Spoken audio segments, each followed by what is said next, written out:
cheaper now, right? So let us write a single computer. Let us write a single program and try to understand that what happens in a program. What is the time complexity, and what is actually when you're writing a pseudocode, what happens. So let us say,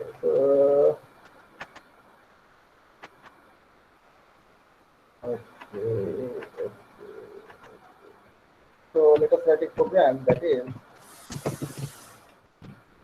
just earlier program only. Print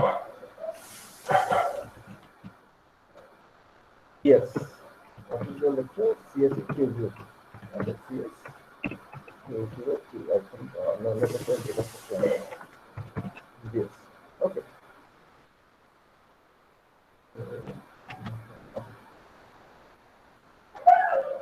So this is a simple, basically again a simple code, and how its work is only printing one line. But let us say it's the output.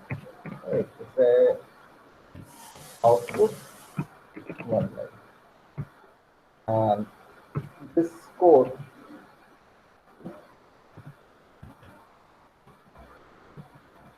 and this is our function actually. Let us say we put it as main function. And this program,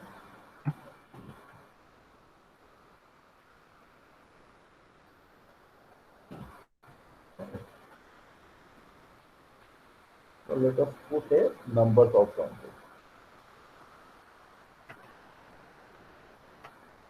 Okay, so this is a very small piece of code where the function is very simple. That is main function, bracket open, this print ps, and this one 4. Output is 4. This is close one. Okay, so let us try to the output of the same.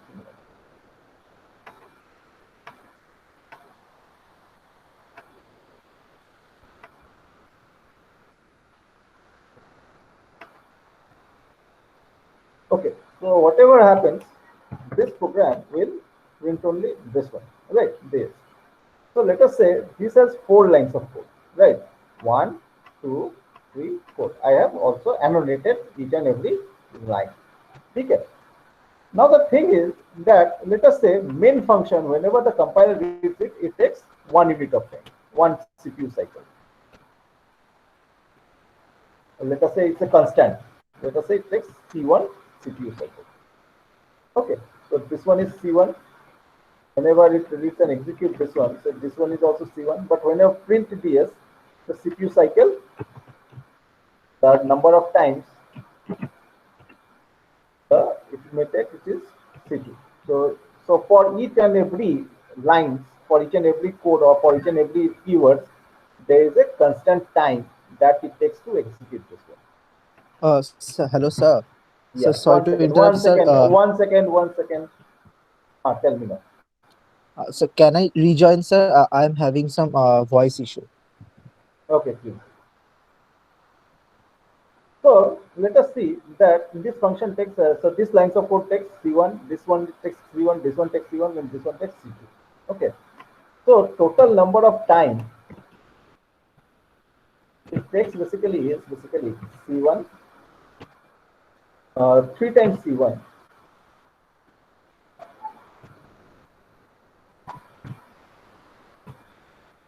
and 1 time C2.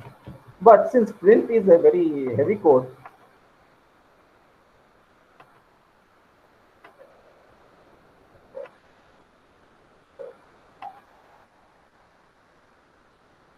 oh my god, why don't you join a first language? Okay. So whenever, so basically the time it takes is basically 3C1 plus C2. But C2 maybe it takes much more time because it's a printing code. So it may take it takes to the keyboard, then from basically from the not keyboard, basically it's basically the graphic processor and the monitor, so it takes much more time. So it is, so the maximum unit of time that is basically C2 takes is much more time, right? So very simple code, but let us say that C1 is very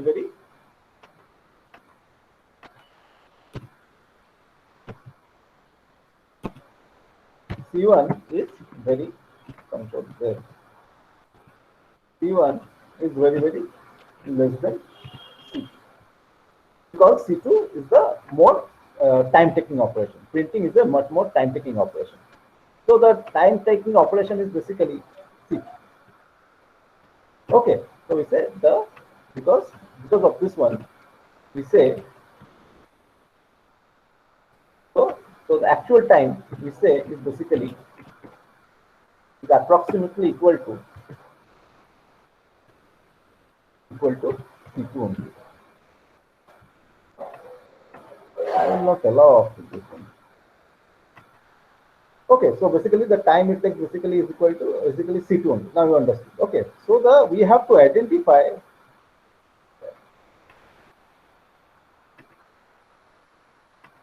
So we have identified the statement which takes the maximum time, and it is the primary or basic statement.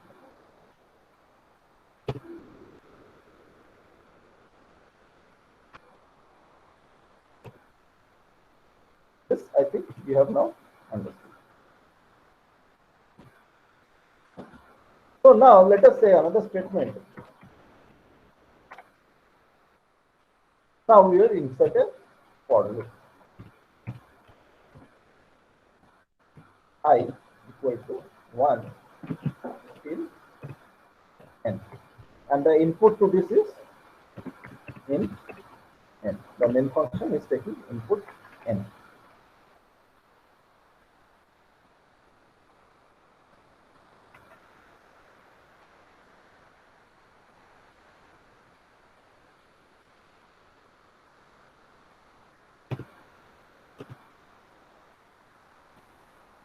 Okay. Now in this case, what happens? Now this C2, now again this, that's not allowed. So this one now, this print DS, now how many times it will run?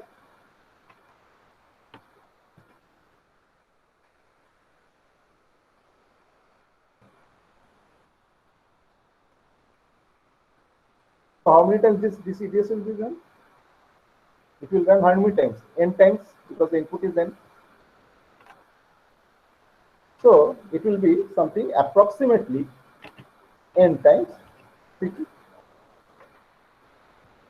Okay. It is approximately n times C2. Let us say another program.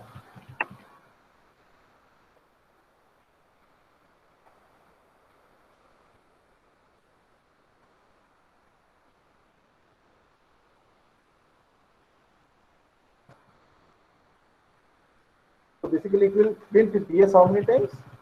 N times. Right, this program. Now this program, another program, let us write it down. For j equal to 1 till n.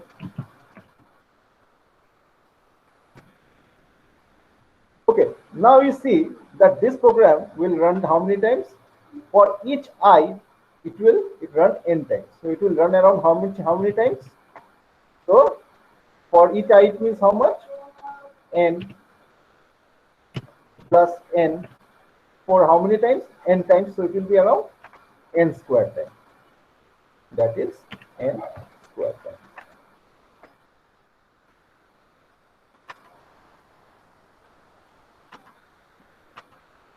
So it will run some n square time.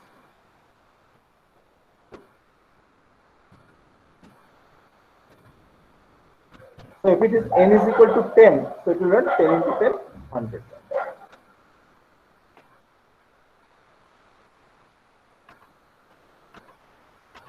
Okay. So the time complexity of this program will be something like that, n square to the power because it is depending upon this one.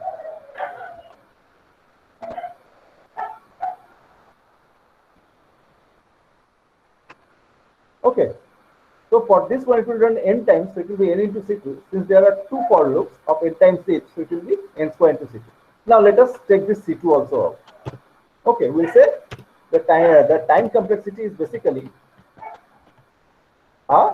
basically we can now understand that the time complexity is basically a function of the number of inputs. In this case, we say it is n.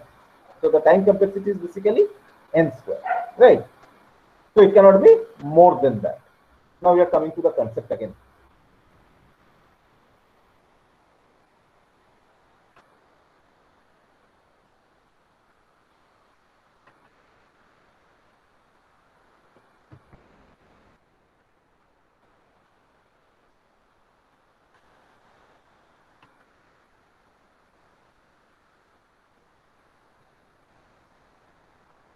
Now let us say for j equal to, let us say again n is, this is the input only.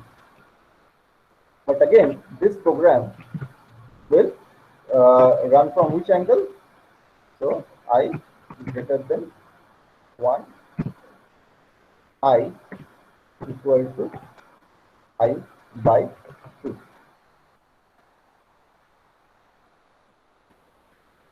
So now the time complexity in this case will be how much? So the input is still n, but it will print how many times?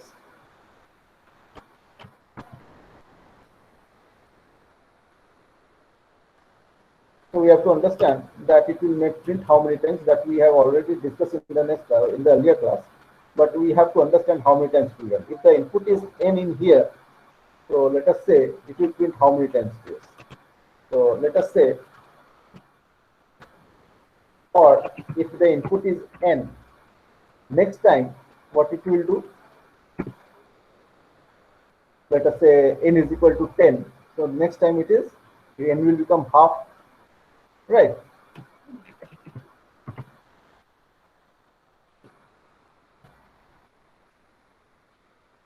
I think you are looking at the code, you are understanding. And this is the printing operation, t n by 2. So this is also an operation, right? I equal to I by 2. I am making the system into half and checking it. N by 2. Let us put a number. Let us put a number that is in 10. And let us put a number as 10. Okay. So let us put this number as 10.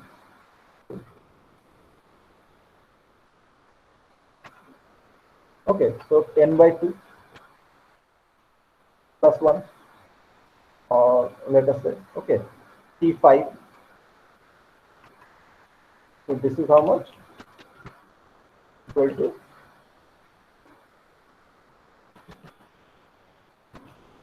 T5 plus 1. Okay. So this I value is represented within this T1. Okay. Now can this T5 be also broken? Yes, T5 can be broken based upon it is becoming always half. So it will become 5 by 2 is 2.5, but since it is an integer, it will become 2 plus 1 plus 1. That means it will print ds 2 times. Right. Can this T2 be also broken? Yes. T2. Okay, so Tn by 2, T5 plus 1. Okay, T again, it is again broken only. So it becomes T1 plus 3, 1 plus 1 plus 1 plus 3. Right. So you see, now if I is equal to 1, now in this case I becomes equal to 1. Right. Now this program will not run because I value should be always greater than 1. But it is, this I value is now 1 only. Have you understood this one?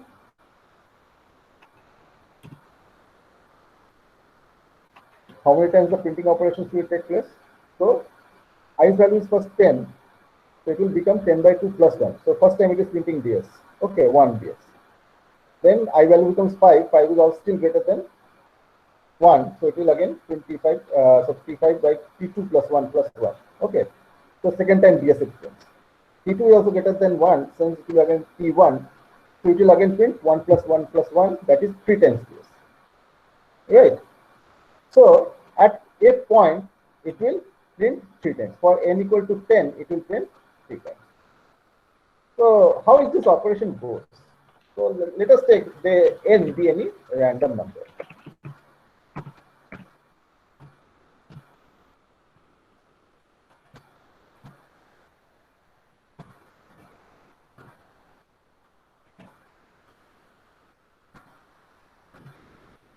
Okay. Now I'll break again p n by 2 into again 1. I'll add 1. N by 2 will become n by 4. Somebody's microphone is on. Please switch it off. Plus 2. At some point of time, the value will become n by 2 to the power I, because make I superscript,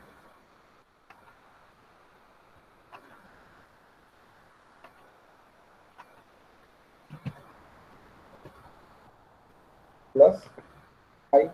Okay. So we understand that at this point 2 to the power I equal to 1, this program will not run anymore. Now this is basically n. This I value has become 1, and it is, since I is greater than 1, it will not run anymore. So what is this I value? So we have to understand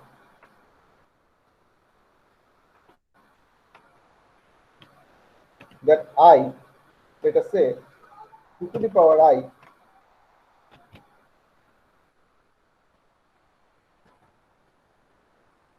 if we say it is become to, this value becomes 1. So n by 2 to the power I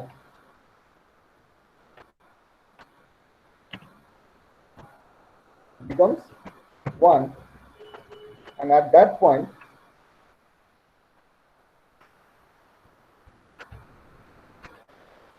the program will not run. This program will not run. So what is the value of I in here? If we take 2 to the power I this side, so and take log of both sides, so I value becomes basically log base 2 n. This will be substituted.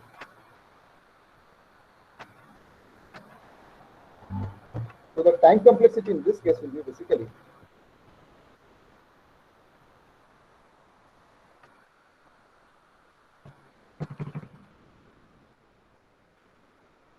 log base 2 n. I think I have made my point clear in here.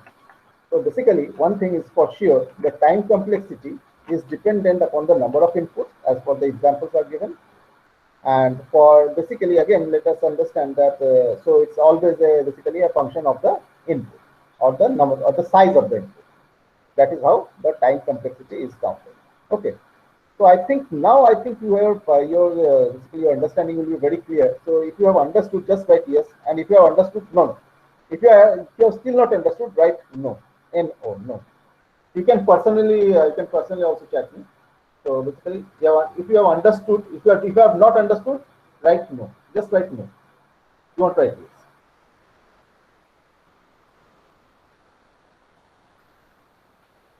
Okay. Just write no. I have not understood.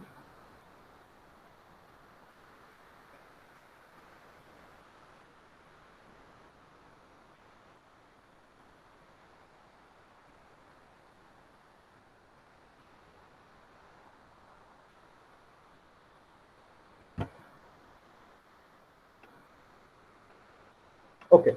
Now let us go again. So we know, so many of you have not understood. So it's basically a concept that is understood slowly. So basically, again, we see. So this is all our small fragments of code, right? These are basically small fragments of code. Now, when you are saying that main function, this the how many, now my question is how much time does it take this main function to run? I'll say it will just end in 1 second only. Okay, so let us say C2 is basically 1 second. 1. Its unit is C2 is basically equal to 1. How much will this take? Now it will DS will print how many times? N times, because it is for loop is running from I equal to 1 to N. So N C2, we have already said C2 is basically 1 second. So basically it will run for N times.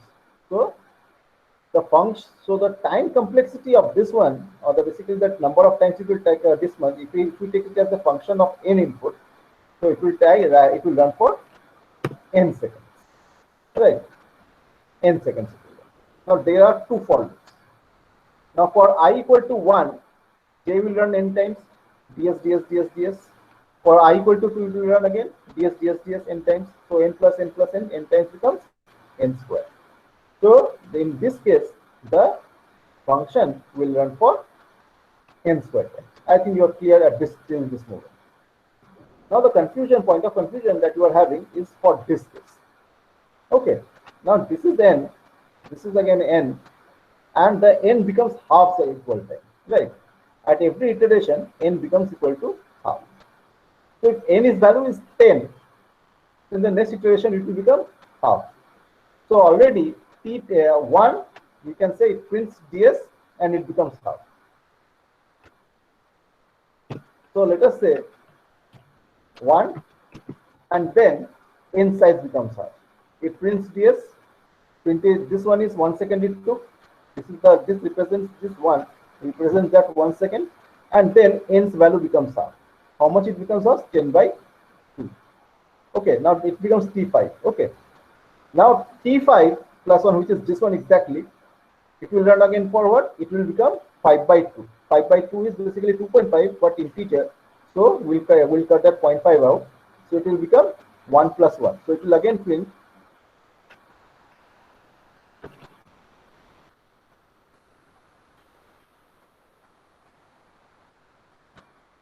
1 plus 1 plus.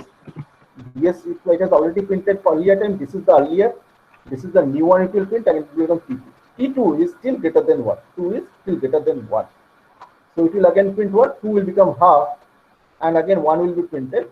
So again it will become another time DS. Third time.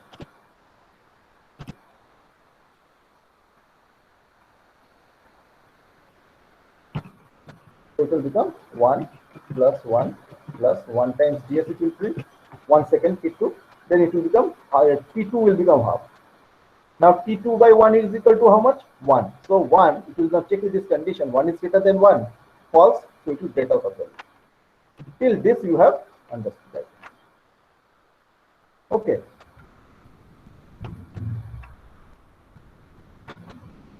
Now this you have understood. Now for if N becomes any random number, then what happens? So we know this N by 2 will become how much? N by 2, Tn, N by 2 plus 1. Next iteration will become what? N by 2 by 2. N by 2 by 2 means N by 4. Right? Plus 1. Plus 1 plus 1, that is 2. Okay. So if this procedure continues, N by 8, N by 16, so it is something of a basically what you can say, it's a power of 2. So it is, at some point it will become N by 2 to the power I. Okay. Now this N by 2 to the power I is exactly this T1. Okay. At this point the program stops. So the stops means what is the sign where the program stops? So we know this T1, this one is basically N by 2 to the power I equal to 1. So N by 2 to the power Y equal to 1, if they take it, then I equal to log base 2N is basically how much? So for if you take log base to 10.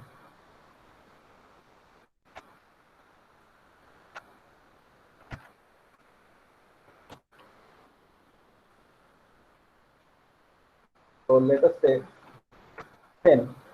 So it is basically comes approximately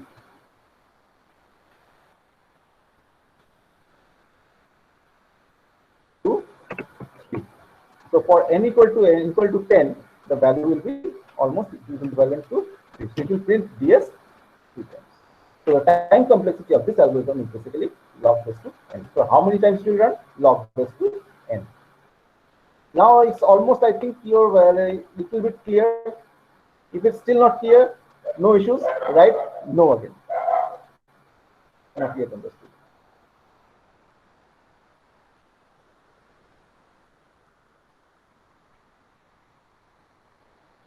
No, you can personally chat me also. There's no shame in not understanding. It's my failure if you're not understood. Right? No, I'm not understood.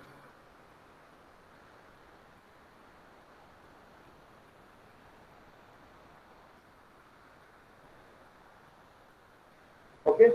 So if everyone have understood, like everyone, yes. Just write Y. Not write to be yes, yes. Write Y only.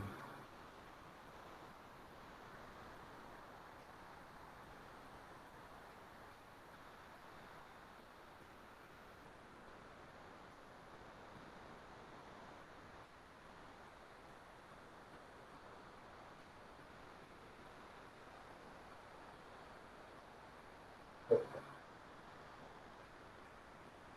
Now we go to the next part. Okay. So now you have understood one thing, that this whatever this one happens, this will run only one time. If I put n equal to 10 also, if I put n equal to 1000 also or a million also, but still this program will run one because n doesn't have any significant bearing on this one line of code. So this one is basically, we can say, one. It will maximum one time. Now in this program, it will run n times.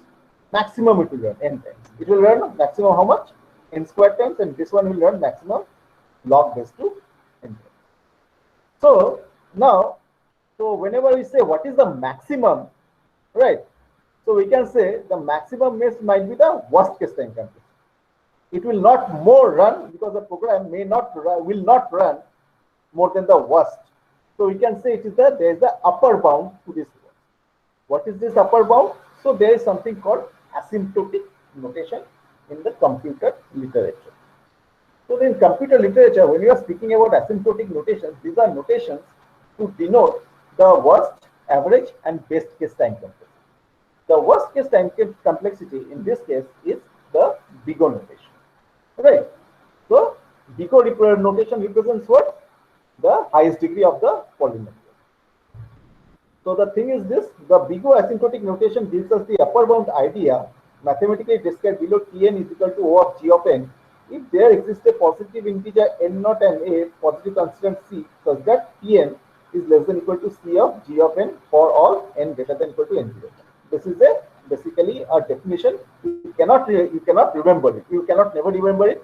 But if you understand it, it is encroached into your heart. It is engraved into your heart and mind. So let us see in all these four cases, right? 1, 2, 3, 4. These are four cases, right? Now, what is the worst case time complexity of all of them? So all will run in their worst case time complexity only, right? This will run for one time. This will run for n times. This will run for n square times, and this is for log base to n.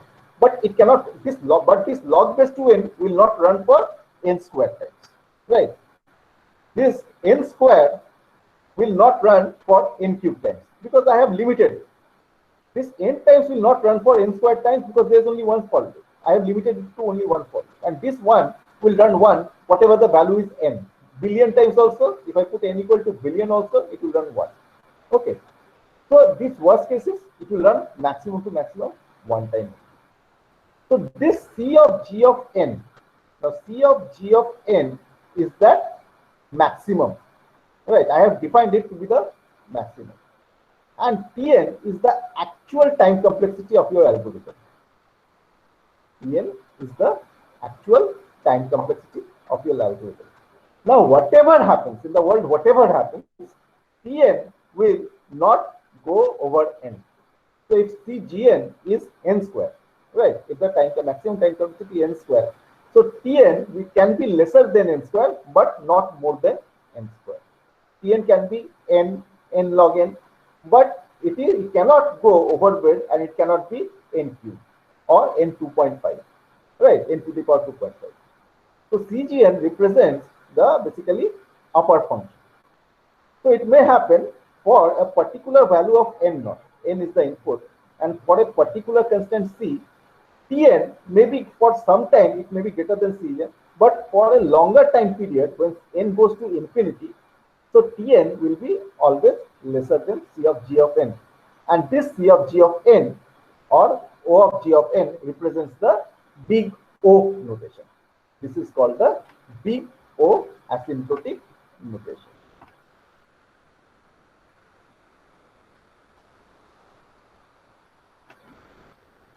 Now I think your idea about asymptotic notation or big O asymptotic notation is very clear. So very important, this will haunt you all your life, big O asymptotic notation.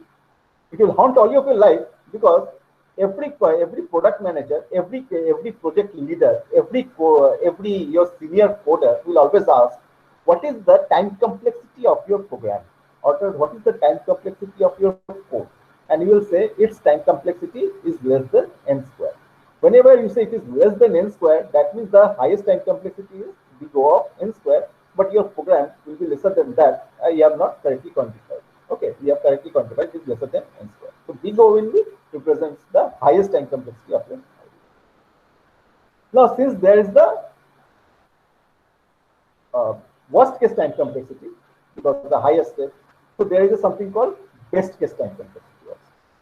So whatever the highest, whatever the time complexity of a code is, it cannot be best than another another function. So that is what we can call as the big omega. So this is what you can call as the big omega of this one. Now omega h of gn is the what? Is the big omega is what? Big omega notation is what?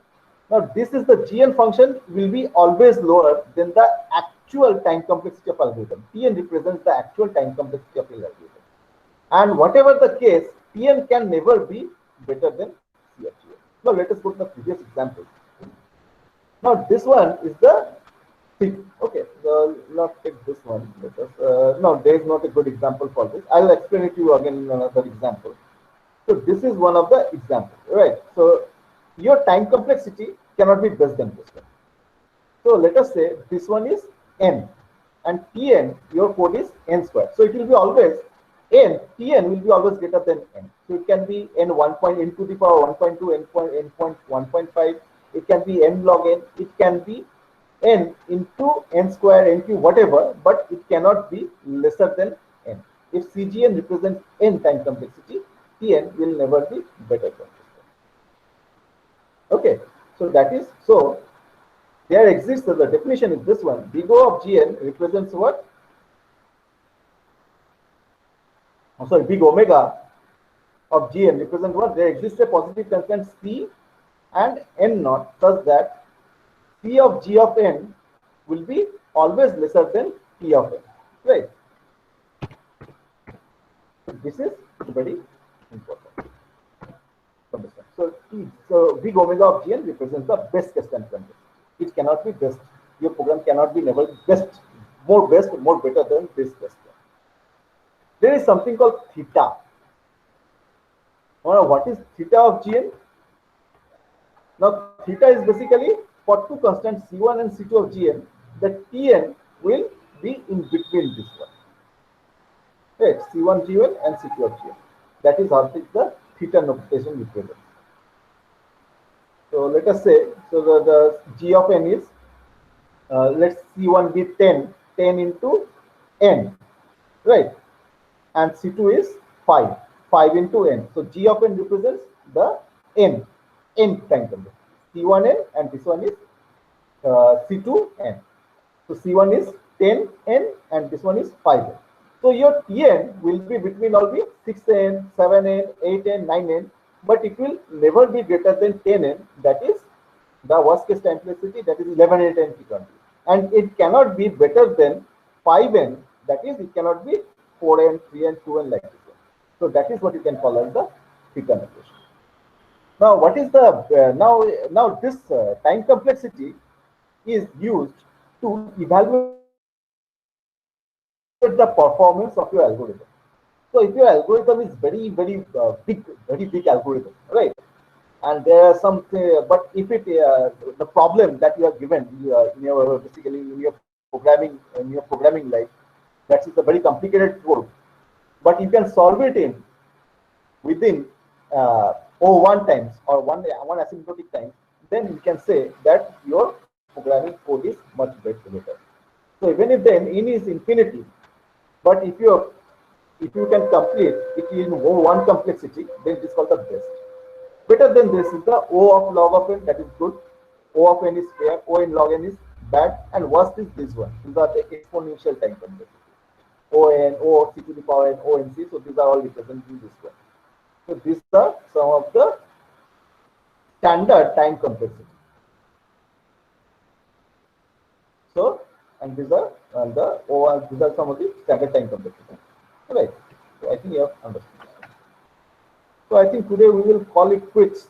So tomorrow, next day, we will try to see a programming code and try to evaluate the time complexity from it. We'll try some real life programming code and try to compute the real life time complexity.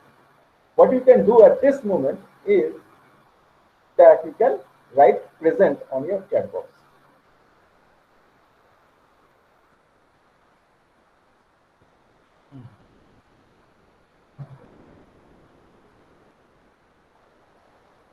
Write only P.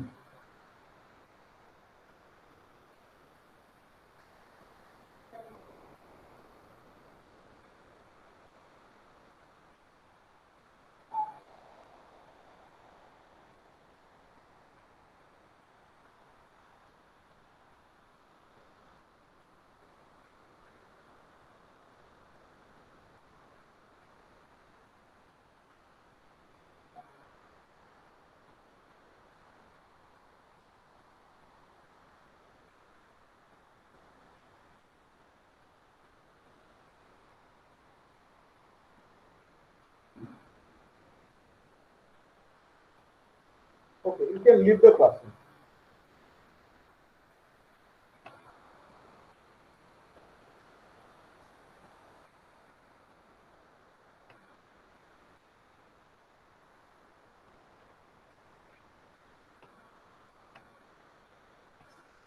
Any questions?